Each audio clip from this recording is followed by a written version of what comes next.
Peggy 7. Hi, we're back. I'm Wright, and now we have Ocean Quigley, somebody who I've worked with for many, many years on many projects, as the creative director on the new SimCity. So welcome, Ocean. Thank you, Will. I have to say I've had more fun playing this SimCity than I've had playing SimCity in over a decade. Excellent. That's true. There was a point at which I had played SimCity so much that I was so sick, and you know this, of the whole thing, that I just didn't want to touch it for like 10 years.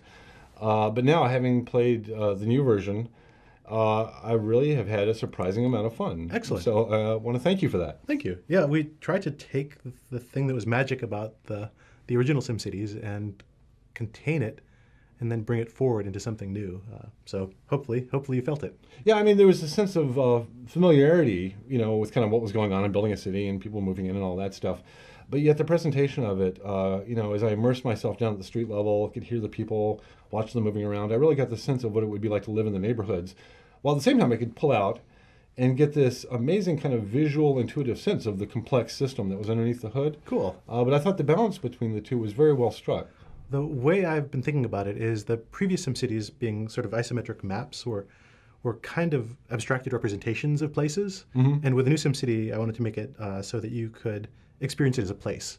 So it was no longer a map, it became a territory. It became something that you could go into and see what it would be like to be actually in that place. Yeah, and I felt like that was one of the first things that really grabbed me. I mean, I could kind of zoom back and see the schematic map, right. But when I came down to the neighborhood level, I felt this kind of visceral, emotional connection. What would it feel like to be in that neighborhood? Cool. How would it feel like to be on that street? And that was something that I don't think I ever had with any previous version of SimCity at all. Yeah.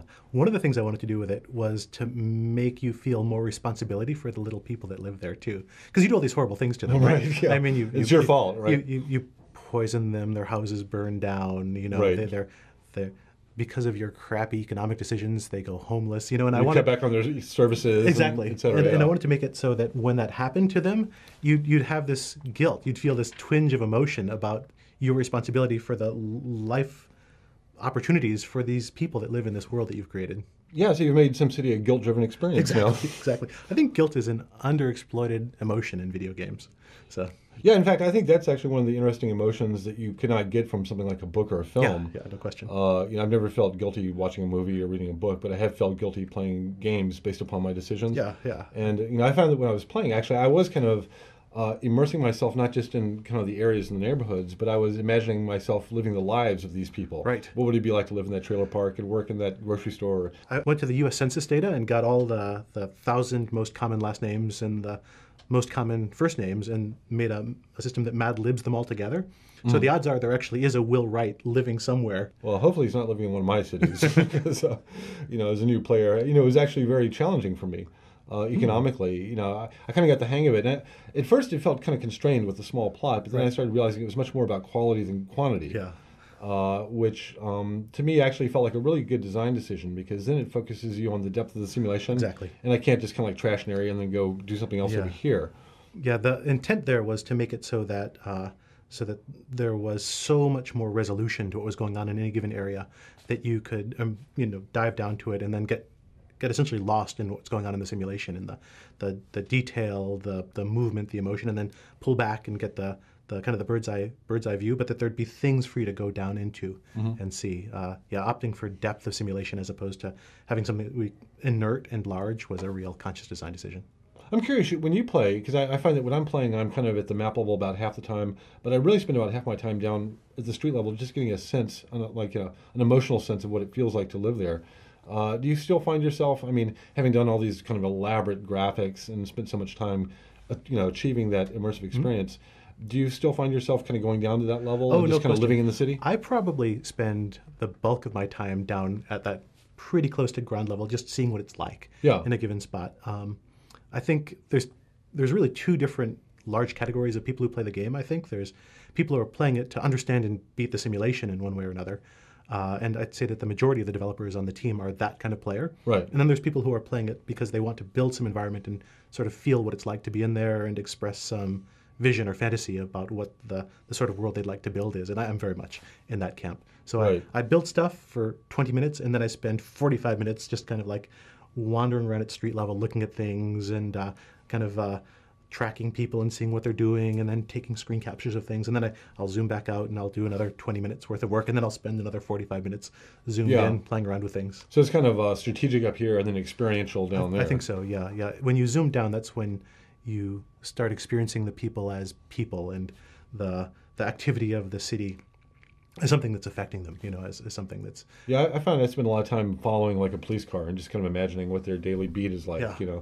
And as they drive through different neighborhoods, I'm going to get a sense of, oh, that's a kind of scary neighborhood. That's a nice neighborhood, Yeah. And I really like that it's almost a narrative that you're building, through 1,000 different eyes Yes. of what your city feels like to live in. But yeah, and each one of the little Sims, they're trying to live their lives. You see a little Sim walking down the street, it's trying to go shopping, it's trying to get to the hospital, it's looking for work.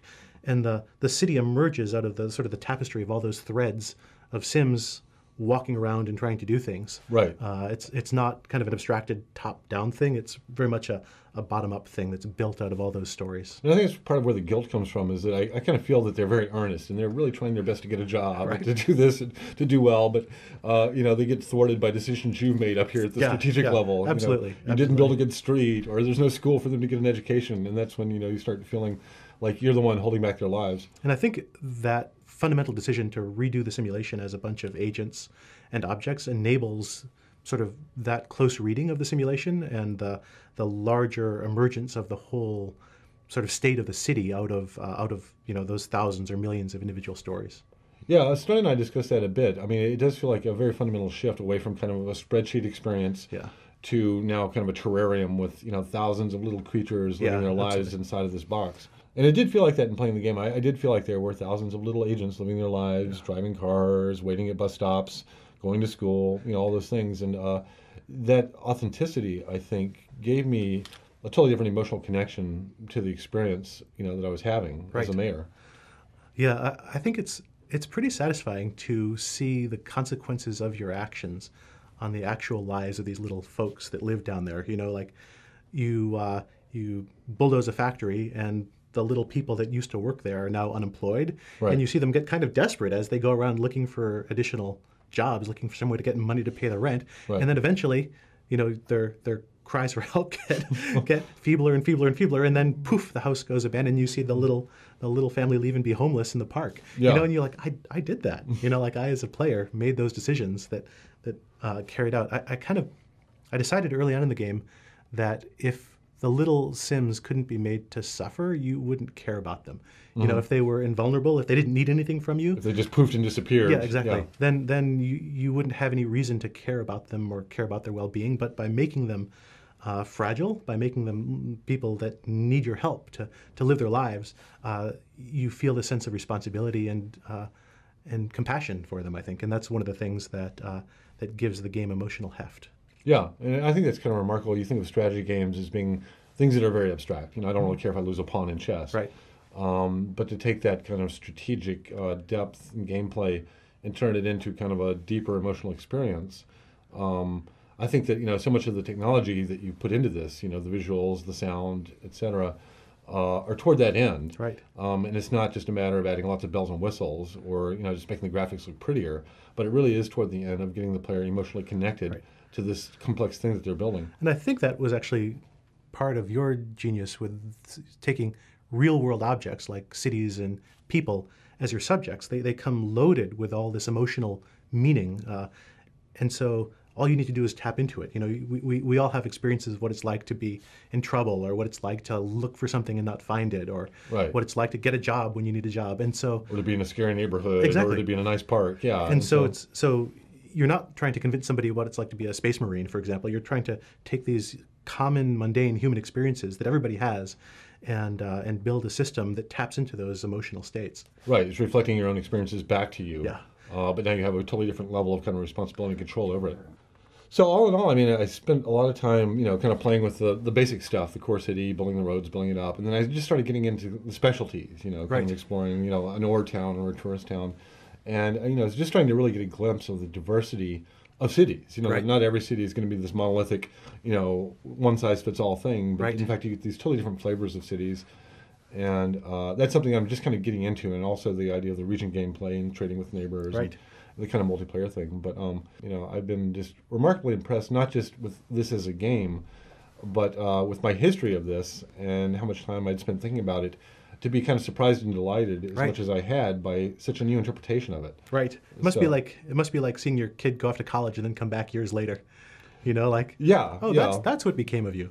Yeah, but also, very proud in some sense, but also extremely happy and surprised that, oh my God, I never even thought you would turn into that. Right. Your success exceeds my expectations. Cool. I can't thank you enough for doing such a great job with this. I'm really looking forward to your next project. So, when are we going to hear more about that? I think for now, SimCity for a little while still. Okay. Yeah. But at any rate, thank you very much, Ocean, for being here today. My pleasure, Will. Thanks. And I'm really one of your biggest fans now. Thank you. All right, so that was Ocean Quigley, the creative director on the new SimCity, which will be out the first week in March.